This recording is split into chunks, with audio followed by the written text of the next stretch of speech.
New and startling information tonight concerning a murder committed 55 years ago. First Alert 6 told you on Monday about police arresting 77-year-old Joseph Ambroz in connection to the death of a 17-year-old Wahoo High School student. But how did the investigation zero in on one suspect from so long ago? There were many investigators along the way, but our Mike McKnight has an exclusive interview with the detective who put the case together.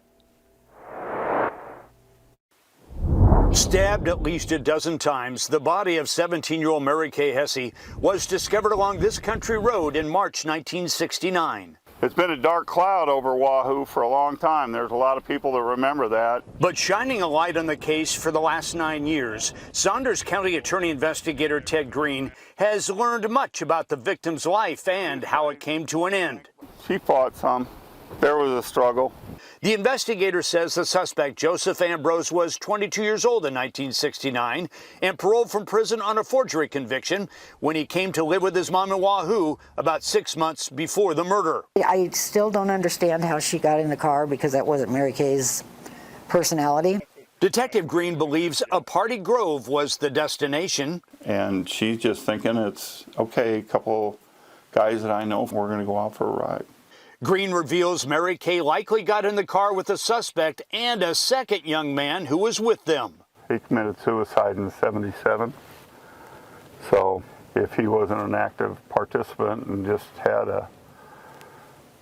didn't realize what was going to happen, and then all of a sudden it happened. A tip line set up by the victim's cousin led to a lake west of Wahoo where the suspect's car may have been dumped in 1969. And in recent years, dive teams found a large metal object. Well, that's everybody's hope, the golden nugget. You'd hoped it had been there. But there's evidence that I can't discuss that there's something there.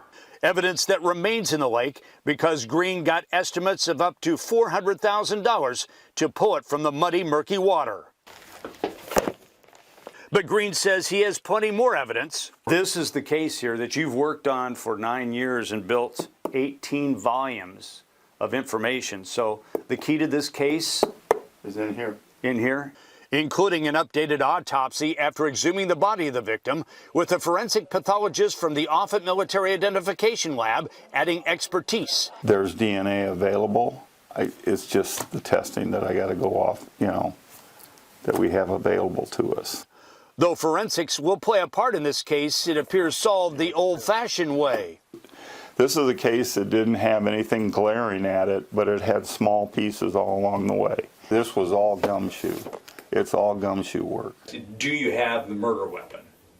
I'm not gonna say that right now. The 1969 murder of a small-town high school junior led to hundreds of interviews and tips over 55 years, and the investigation narrowed to 10 suspects, then 1. And been able to exclude everybody that was mentioned as a suspect way back when, except for this guy.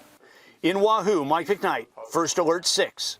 Even though a suspect is in custody, the case is not closed. If you have information on the murder of Mary Kay Hesse, call the Saunders County Attorney's Office.